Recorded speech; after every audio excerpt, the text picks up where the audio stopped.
Oke dokter. Nah, kita berlanjut ke penasaran saya ya dokter. Ya. Nah, kan kalau misalnya dokter sempat menyampaikan kalau kita melakukan public speaking nih, kita perlu perhatikan level pendidikan audiens gitu ya dokter. Nah, menurut dokter ada suatu pernyataan yang bilang bahwa suatu public speaking itu dinilai baik jika apa yang kita sampaikan itu bisa tersampaikan dengan efektif dan juga secara lugas kepada audiens gitu ya dokter. Kira-kira apakah jika kita memakai bahasa-bahasa seperti bahasa daerah atau bahasa-bahasa yang sekiranya bisa memudahkan kita dalam melakukan public speaking, karena kan seperti yang kita tahu ya dokter, tidak semua kita tidak bisa menyamaratakan gitu dokter. Maksudnya kalau kita menggunakan bahasa Indonesia dengan bahasa daerah di sebuah pedalaman gitu dokter, menurut saya akan lebih mudah untuk terserap jika kita memakai bahasa sehari-hari mereka gitu dokter. Oleh karena itu, kira-kira apakah hal tersebut itu bisa saja terjadi dan hal itu wajar dan ideal, atau memang public speaking itu sendiri memang harus menggunakan bahasa yang nasional gitu dokter? Kira-kira ada norma-normanya gitu atau ada border-bordernya tersendiri seperti itu dokter?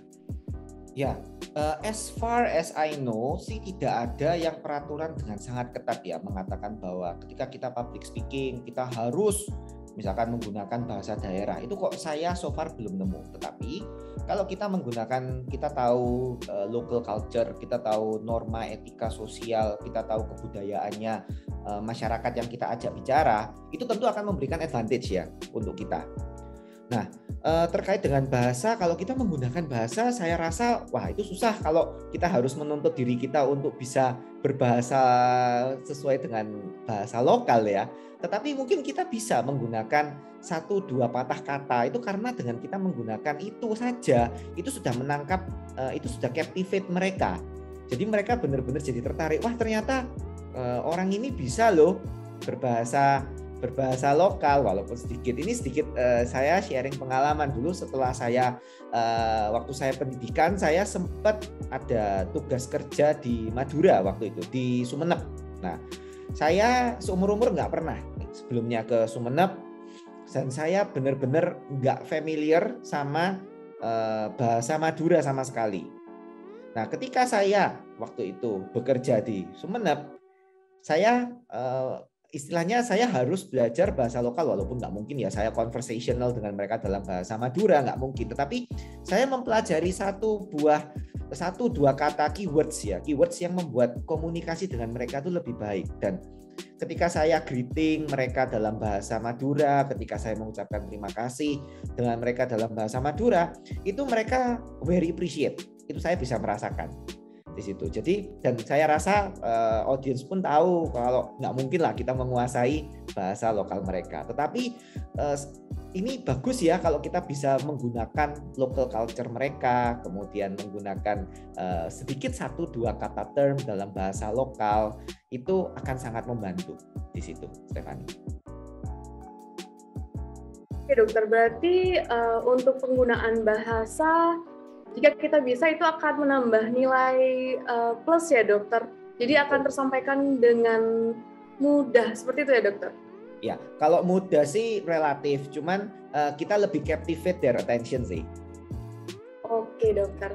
Nah, jika kita melakukan skill public speaking ya dokter, kira-kira kita seberapa penting suatu situasi dan kondisi dan ambience gitu dokter. Jadi jika kita melakukan public speaking, terutama kepada audiens itu ya dokter, kira-kira kita perlu menciptakan suasana yang seperti apa dokter? Dan apakah hal tersebut itu penting untuk kita dalam melakukan public speaking itu sendiri dokter? Ya, jadi ketika kita melakukan sebuah public speaking, tentu kita bisa itu ya sambil kita berbicara, kita juga bisa baca mood ya, baca bagaimana sih suasana hatinya di situ.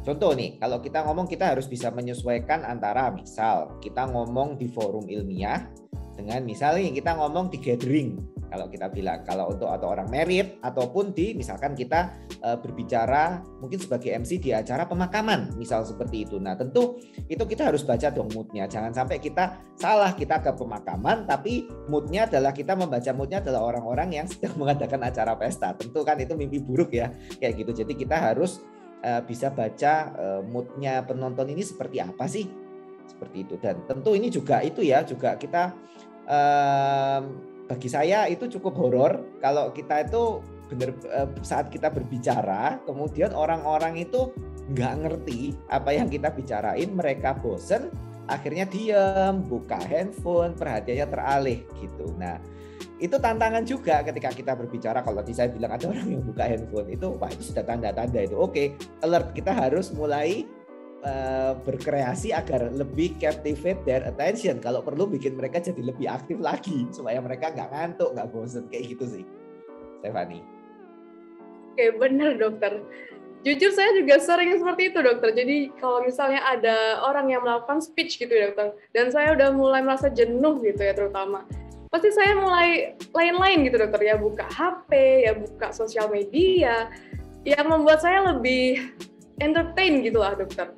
Nah menurut saya itu hal yang wajar dan benar kata dokter, kalau memang hal tersebut tidak bisa tersampaikan kepada audiens dengan baik dan tidak tercipta suasana sesuai dengan mood audiens, itu bakal susah untuk diresapi oleh mereka dokter. Nah yang selanjutnya nih dokter ya, jika kita melakukan skill public speaking, itu kita kan tidak bisa memilih audiens ya dokter. Jika kita misalnya mendapatkan audiens yang aktif, tentu itu akan merupakan feedback yang positif buat kita gitu. Nah sebaliknya dokter, jika kita misalnya mendapat audiens yang pasif aja gitu, kira-kira tips dan triknya itu apa ya, supaya kita saat melakukan public speaking itu terasa asik gitu dokter? Iya. Sekian dokter. Jadi kalau kita ngomongin soal aktif dan pasif ya, mungkin satu hal yang bisa kita persiapkan adalah selalu asumsi, kalau bagi saya, asumsikan bahwa audiens kita itu pasif. Nah dengan demikian itu membuat kita menjadi lebih prepare untuk membuat mereka nggak ngantuk. Kita coba dengan mengatur dari nada, intonasi kita berbicara, dan bahkan kita memikirkan strategi-strategi apa yang membuat mereka itu tetap engage.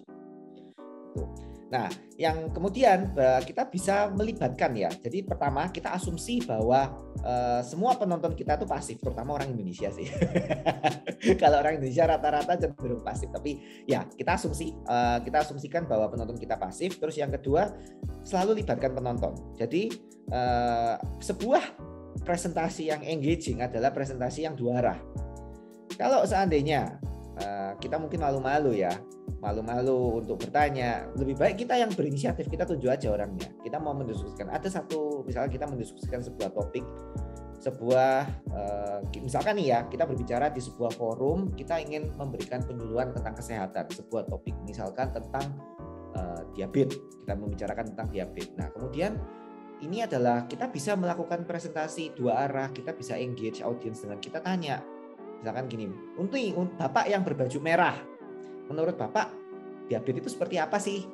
Nah itu kita bisa bertanya bagaimana sih orang-orang itu yang orang-orang ketahui tentang diabetes. Jadi di sini juga menambah perspektif kita dari sisi awam tentang sebuah penyakit. Karena selama ini kan kita lihat dari sisi medisnya aja. Itu kita juga bisa lakukan. Jadi selain kita engage penonton, kita membuat mereka berbicara, jadi kan jadi nggak ngantuk ya. Yang kedua kita juga menambah wawasan kita. Kita bisa tahu orang-orang menganggap bahwa diabetes seperti ini. Nah nanti kita kalau perlu kita clarify, kita bisa klarifikasikan di dalam speech kita. Terus yang berikutnya kita juga bisa melibatkan fakta-fakta yang lucu atau yang menarik, fun fact ya. Dan lakukan ini di awal presentasi biasanya. Jadi tujuannya tuh apa? Tujuannya adalah membuat orang-orang itu jadi tertarik mereka. Kalau kita melontarkan sebuah fun fact, maka orang-orang itu akan matanya jadi melek. Mereka kepingin tahu. Jadi contoh nih, kita ngomongin soal public speaking. Saya akan kasih contoh untuk misalkan fun fact ya, fun fact untuk public speaking. Teman-teman tahu nggak kalau ternyata ketakutan dalam melakukan public speaking ini lebih tinggi jumlahnya dibandingkan orang-orang yang takut kalau dia meninggal.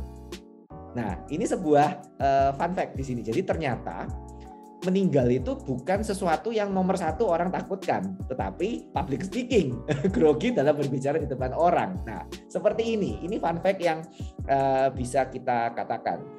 Ya, mungkin bisa juga kasih quote ya. Tadi fun fact ini sebenarnya adalah quote dari seorang public speaker. Jadi kita boleh cantumkan referensinya juga di situ. Menurut seorang public speaker, tahu nggak kalau ternyata jumlah orang yang takut untuk public speaking itu lebih tinggi loh dibandingkan orang yang takut meninggal. Nah, itu bisa kita gunakan contoh sebagai awalan untuk sebelum kita melakukan speech.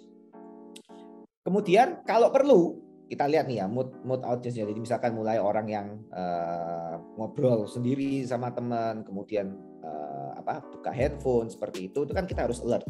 Kalau perlu libatkan ke dalam project. Jadi bikin kelompok. Siapin tuh, misalkan orang-orang situ, ayo kita bikin kelompok, dibagi dalam beberapa kelompok.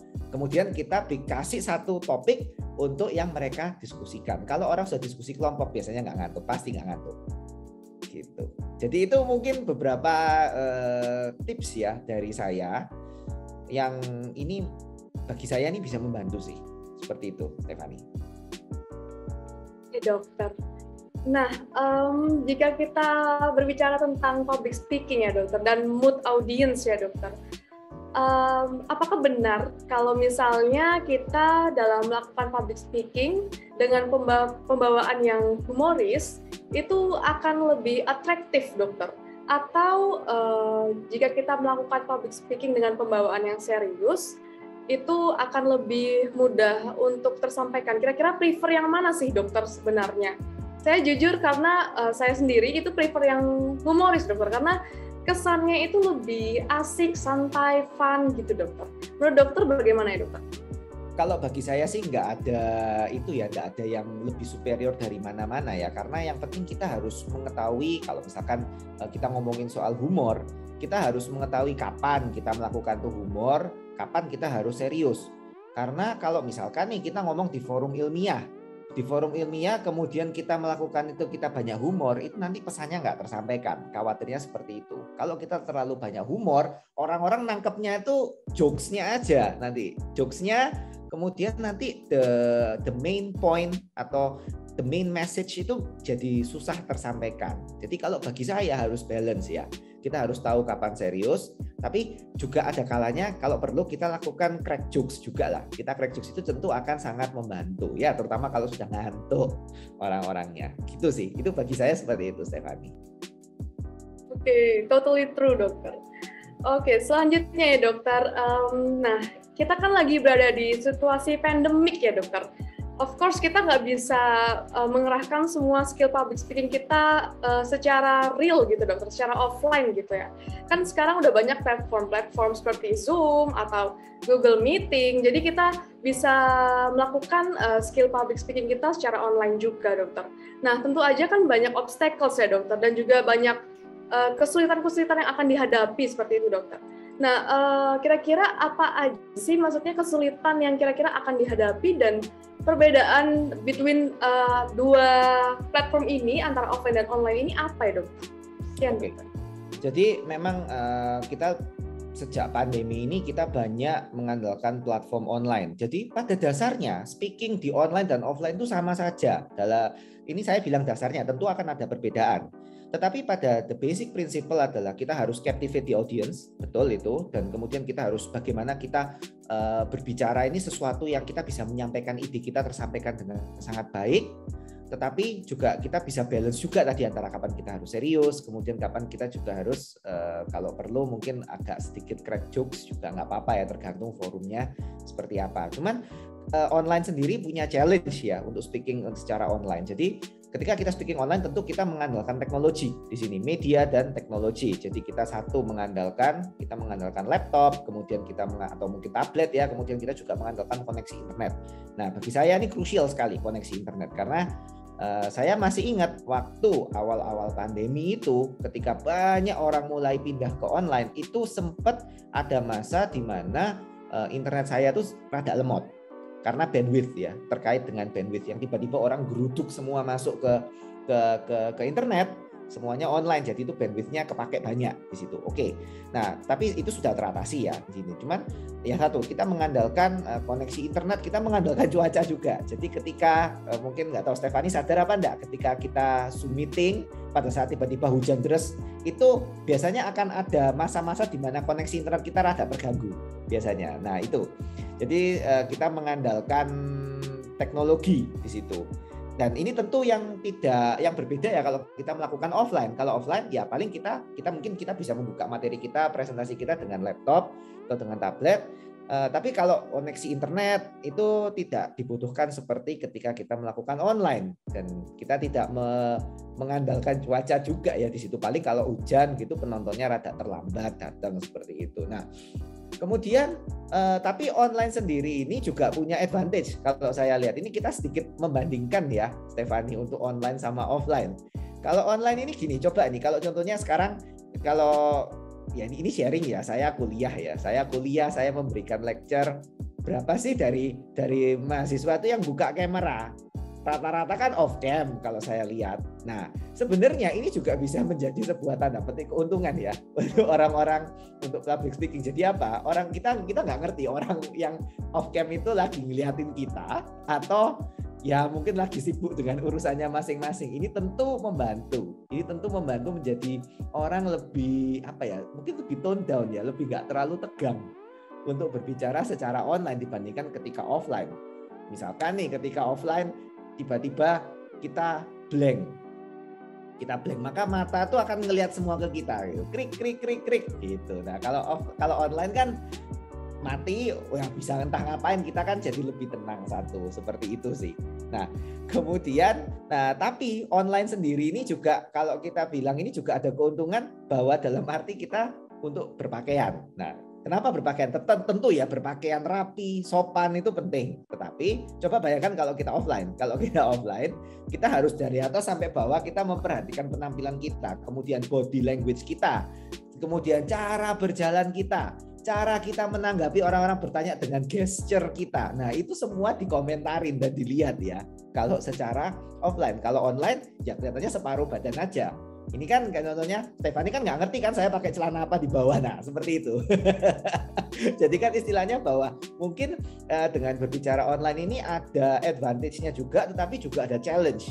Jadi challenge-nya lebih ke arah connectivity-nya, tetapi secara advantage kita bisa lihat bahwa ada beberapa hal itu yang bisa membuat kita menjadi lebih pede.